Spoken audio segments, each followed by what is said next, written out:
Sa loob ng mansyon, nakaupo si Martin sa isang desk habang pinapaikot-ikot sa kanyang mga daliri ang isang maliit na gintong barya na ulo ng lobo, ang palatandaang ginamit ni Ghislaine upang magpakilala.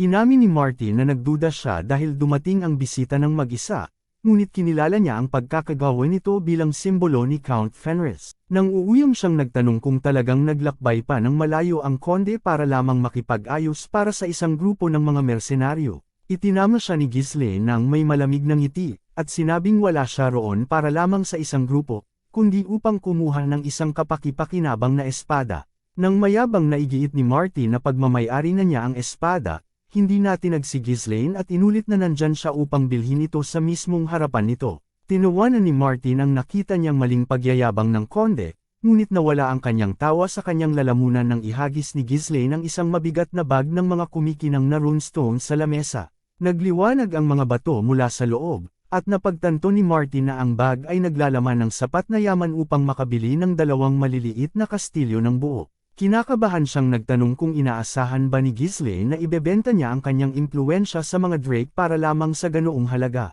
Nanatiling kalmado si Ghislaine at nag-alok pa ng higit, habang sinasabing mayroon siyang mga tambak ng gayong mga bato na nabubulok lamang sa kanyang lalagyan ng yaman. Sinubukan ni Martin na makabawi, at nagtanong kung naiintindihan ba ng konde ang mga nakataya sa labanan para sa pamumuno na kasalukuyang nangyayari. Diretsa ang hayagang kinutya ni Ghislaine si Martin at tinawag itong bangag kong mag-isip. Ipinunto niya na ang pagkahumaling ni Martin sa isang partikular na grupo ng mga mersenaryo ay nakakaawa, at ito mismo ang dahilan kung bakit nakikita siya ng kanyang nakatatandang kapatid bilang isang madaling target na maaaring patayin. Sa tindi ng galit dahil sa lantarang pambabastos, nawalan ng pagpipigil sa sarili si Martin kaya't hinugot niya ang kanyang espada sa gitna ng matinding puot at naghandang umatake. Bumigat ang hangin sa loob ng silid dahil sa matinding layuning pumatay na halos maramdaman na kung sino man. Sumigaw si Martin at nagtanong kung talagang nababaliw na ba si Ghislaine o kung gusto na lamang nitong mamatay. Siya ngayon ay sumasalamin sa walang pigil na puot, ang kanyang mukha ay nabaluktot sa panggagalaiti sa galit. Gayunpaman, pinanood lamang siya ni Ghislaine nang may nakakakilabot at kalmadong ngiti. Hindi kailangan ni Ghislaine ng mga salita upang iparating ang katotohanan, dahil batid niya ng may lubos na katiyakan na nakahihigit siya ng malayong malayo sa lalaking nanginginig sa kanyang harapan. Dahil sa sukdulang galit, sumugod si Martin at humagibos ang kanyang talam sa hangin. Ngunit parang isang multo si Ghislaine. Sa isang mabilis at tuloy-tuloy na galaw, isinipa niya ang kanyang bote sa mabigat na mesa sa pagitan nila. Agad-agad na bumubulusok ang kahoy at lumipad pataas, na tuluyang nagpadilim sa paningin ni Martin. Dahil sa pagkagulat at pagkabulag, umungol si Martin at inireklamong ninakaw raw ang kanyang paningin. Sa kabila nito, hindi siya nag-atubili. Humataw siya ng may desperadong lakas at hinati ang mesa sa 2 magaspang na piraso habang sumisigaw na hindi ililigtas ng ganoong mga kakatwang panlilinlang ang kanyang kalaban. Ngunit habang bumabagsak ang mga labi ng mesa, walang laman ang espasyo sa kanyang harapan. Nanigas si Martin at napabuntong hininga nang mapagtanto niyang naglaho na si Ghislaine at napunta sa kanyang tagiliran. Ang pagkaunawang ito ay tumama sa kanya na parang isang pisikal na suntok. Nasa perpektong posisyon si Ghislaine upang tapusin siya ng walang pag-aalinlangan. Umalangaw sa mga pasilyo ang malakas na pagbagsak ng mesa, na naging dahilan upang magmadaling pumasok ang mga gwardya sa silid. Nagkukumahog sila sa kani-kanilang mga posisyon habang nagpapanik na nagtatanong kay Prince Martin kung ano ang nangyayari. Subalit, pagkakita nila, namatay ang kanilang mga boses sa kanilang mga lalamunan, na napalitan ng isang nakakasakal na katahimikan. Doon, sa gitna ng silid, mariing nakadiin ang malamig na talam ng espada ni Ghislaine sa leeg ng pesting prinsipe.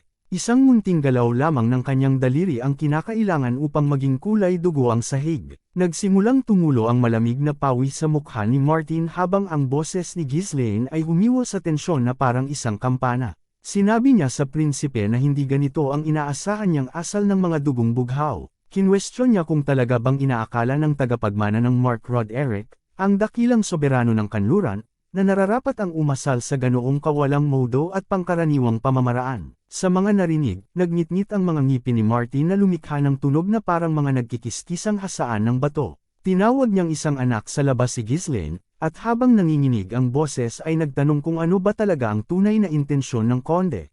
Iginigiit niyang malaman kung talagang naniniwala ba si Ghislaine na makakalabas pa ito ng buhay sa kastilyo pagkatapos nitong mangahas na idampi ang talim nito sa leeg ng isang Rod Eric. Ang naging tugon ni Ghislaine ay isang nakakakilabot na payapang ngiti. Hinayla niya pabalik ang kanyang espada upang bigyan ng pagkakataong makahinga ang pesting prinsipe, ngunit itinutok din agad ang dulo ng talim ng direkta sa puso ni Martin. Formal niyang idineklara ang isang hamon ng pagtutuos ng one-on-one sa pagitan niya, na si Ghislaine Fenris, ang kasalukuyang konde ng Fenris, at ni Prince Martin Roderick bilang isang duelo sa gabi ng mga kabalyero.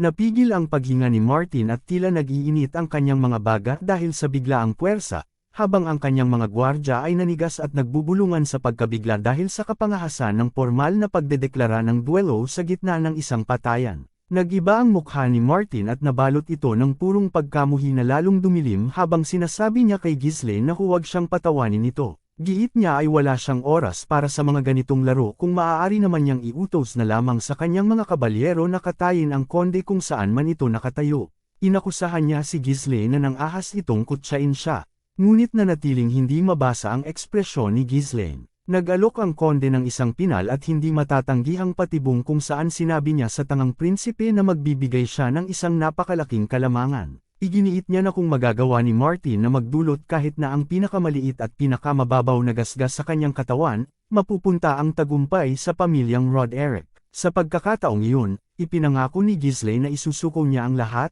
kasama na ang kasunduan, ang kanyang mga inaangkin, at maging ang mga walang kasing halagang runestone. Nagulat si Martin sa bigat ng taya, ngunit may kapalit ito. Idinagdag ni Ghislaine na kung siya ang magwawagi, kukunin niya ang kontrol sa kumpanya ng mga mersenaryong Drake at sa bawat isa sa kanilang mga bihag. Sumabog sa galit ang mga gwardya, at tinawag itong sukdulan ng kawalang galang habang nagmamakaawa sa prinsipe na iutos ang pag-aresto sa konde. Gayunpaman, nagpakawala si Martin ng isang putul-putul at kinakabahang tawa. Binanggit niya na totoo nga ang mga bali-balita na si Ghislaine ay baliw na mula pa sa kabataan nito bilang Panginoon ng Perdiem. Nang may mga matang puno ng mali siya, sinabi niya kay Ghislaine na sa pamamagitan ng paghiling ng ganoong kondisyon, literal na hinukay ng konde ang sarili nitong libingan. Lumipat ang eksena sa looban kung saan hinugasan ng malakas na buhos ng ulan ang malamig na bato. Tumayo sila ng magkaharap habang pinalilibutan ng mga tapat na sundalo ng prinsipe. Humakbang paharap ang kapitan bilang isang seryosong tagapamagitan ng laban at nanawagan kina Prince Martin Roderick at Conde Ghislaine Fenris, na manampas sa kanilang karangalan bilang mga kabalyero na ang duelong ito ay magiging patas at walang anumang sama ng loob na kikimkaman sa sandaling mapagdesisyonan na ang resulta. Ang pagsagot ni Ghislaine ng kanyang panunumpa ay naging maikli at matalim na parang hampas ng latigo, samantalang inilarawan ang karangalan ni Martin bilang isang walang limang kabibe. Subalit, sa likod ng kapitan, palihim na nag-utos ang pesting si Martin sa kanyang mga tauhan na kung may mangyaring masama sa kanya, anuman ang maging resulta ng duelo, dapat nilang patayin kaagad si Ghislaine. Gayunpaman, narinig ng matalas na pandinig ng konde ang pagtataksil na ito. Napabuntong hininga si Ghislaine at sinabihan ang prinsipe na ito mismo ang dahilan kung bakit nananatili itong mababang uring mandirigma, sapagkat madali itong nadadala sa mga nakakaawa at simpleng pang-uudyok. Sa matinding galit, sumigaw si Martin na manahimik ang konde at saka ito sumugod. Sumiklab ang duelo na naging isang mabilis na halo ng pilak at ulan. Humataw si Martin ng isang mabigat na pahalang na tira na walang kahirap-hirap na nasangga ni Ghislaine. Umikot ang prinsipe para sa isang nakakadurog na atake mula sa itaas, ngunit inilagay ni Ghislaine ang kanyang espada sa kanyang likuran upang salagin ang mabigat na talam sa pamamagitan ng isang galaw na tila isang sayaw. Gumanti si Ghislaine ng isang pasapyaw na taga sa tagiliran, na nagpilit kay Martin na tumalon sa ere. Umikot ang prinsipe habang nasa ere, gamit ang buwelo upang ibagsak ang kanyang espada ng buong lakas. Ngunit sinalubong ni Ghislaine ang atake gamit ang isang pataas na sangga na yumanig sa mga buto ni Martin. Sa sandaling lamapat ang kanyang mga botes sa putik, sumugod si Martin para sa isang desperadong tusok sa harapan na nakatutok sa ulo ng kalaban. Nagkiskisan ang mga bakal habang nanindigan si Ghislaine sa kanyang posisyon. Nagpakawala si Martin ng sunod-sunod na pagbalagbag at desperadong mga atake, at sa isang saglit, tila na itulak pa atras ang konde patungo sa malalaking tarangkahan ng kastilyo. Nakakita si Martin ng pagkakataon nang umiwas si Ghislaine sa isang saksak, ngunit naging dahilan ito upang bumaon ng malalim ang espada ng prinsipe sa kahoy ng tarangkahan. Inatake ni Ghislaine ang mga binti ng prinsipe, subalit ginamit ni Martin ang nakabaong hawakan ng espada bilang tantungan upang tumalon sa ibabaw ng talam. Nang makitang ganap na nakalantad ang likuran ni Ghislaine, sumigaw si Martin na tapos na ang laban habang ibinabagsak ang kanyang espada patungo sa walang proteksyong leeg ng konde. Sa pintig ng pusong iyon, bumagal ang pag-ikot ng mundo ni Ghislaine. Nagpalabas siya ng kanyang aura, isang kumikinang na balot ng enerhiya na pumulibot sa kanyang katawan na katulad ng mahiwagang mandirigma na nakita niya sa kanyang mga panaginip. Nagsilbi itong isang perpektong radar na nakakaramdam sa panginginig ng hangin mismo. Sa sandaling pumasok ang talam ni Martin sa sakop ng aura, gumalaw ang kamay ni Ghislaine na may hindi pangkaraniwang talas, at nasangga nito ang atake mula sa likuran ng hindi man lang nililangon ang ulo. Nang makita ito ay nadurog ang mundo ni Martin. Napasinghap siya, hindi makapaniwala sa kanyang mga nakita, at nauutol na nagtanong kung paanong nasangga ang isang atake na nagmula sa lugar na hindi nakikita. Lumingon lamang si Ghislaine ng bahagya at inamin na kahit papaano ang prinsipe ay may kaunting ibubuga pala kaysa sa kanyang inisyal na inakala. Sa pamamagitan ng isang brutal na pagpiksi ng kanyang pulso, tinanggal ni Ghislaine ang balanse ni Martin, at agad itong sinundan ng isang nakakadurog na sipa sa tadyang na umalangaw-ngaw kasabay ng tunog ng nabaling buto. Tumilapon si Martin sa ere at bumagsak pabalik sa loob ng kastilyo habang umuubo ng dugo. Pag-iwang-giwang siyang tumayo na para bang si Boy Bagsik, hawak ang kanyang basag na tagiliran at tinitigan si Ghislaine ng may mga matang nagnanais pumatay. Ngumiti lamang si Ghislaine at sumenyas gamit ang kanyang kamay upang subukang muli ng prinsipe na umatake. Nang makita ito ay nainsuto si Martin at umatungal sabay sinabihan si Ghislaine na sulitin ang kanyang kumpiyansa habang tumatagal ito. Isiniwalat niya ang kanyang alas, na siya ay sinanay ni Tennant, ang walang katapat at pinakamagaling na eskrimidor sa kanluran. Sa isang biglaang pag-arangkade ng hindi kapani-paniwalang bilis, naglaho si Martin at muling lumitaw sa harapan ni Ghislaine upang asintahin ang isang nakakamatay na tira sa ulo ng konde. Subalit, mabilis na nasundan ng perpekto ng mga mata ni Ghislaine ang galaw, at umangat ang kanyang talam sa tamang oras upang salagin ang tila hindi mapipigilang atake. Nanigas si Martin sa gulat dahil iyon ang lihim na teknik na personal na ipinagkaloob sa kanya ng kanyang guro.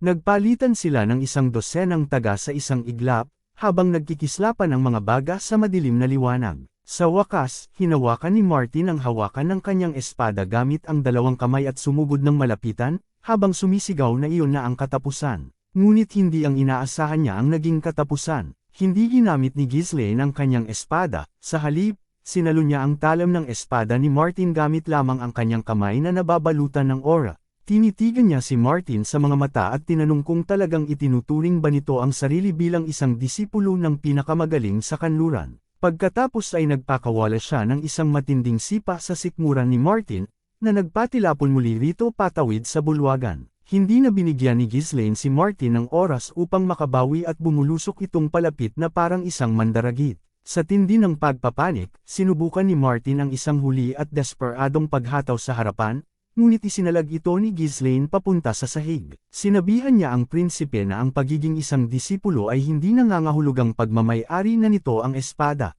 Sa isang napakabilis na galaw, isinagawa ni Ghislaine ang isang perpektong umiikot na ganting atake, ang mismong teknik na ginamit ni Martin, at hiniwa ng malalim ang lalamunan ng prinsipe. Nanlaki ang mga mata ni Martin nang mapagtanto niyang hindi lamang basta sinalag ng konde ang estilo ng kanyang guro.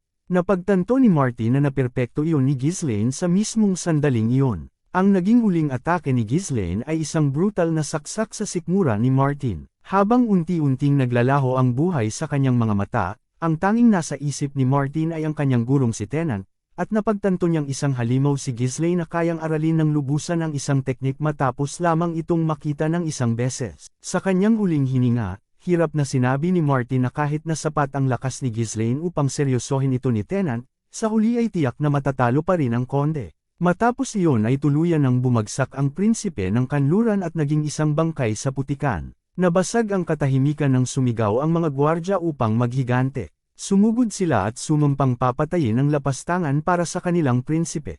Napabuntong hininga na lamang si Ghislaine at inisip na inaasahan na niya ang ganitong reaksyon, ngunit hindi na niya itinaas pa ang kanyang espada. Sa halip, 3 anino ang bumagsak mula sa kisame. Lumapag sina Jillian, Belinda, at Lucas sa kanyang harapan upang harangan ang dadaanan ng mga kabalyero. Pinanood lamang nila ang papalapit na hukbo ng may matinding pagkainip, habang sinasabihan ng mga gwardya na masyado silang mahihina para man lang makatayo sa kanilang harapan. Lumipat ang eksena sa malamig at nakakikilabot na Eclipse Castle sa loob ng Delphine Duchy.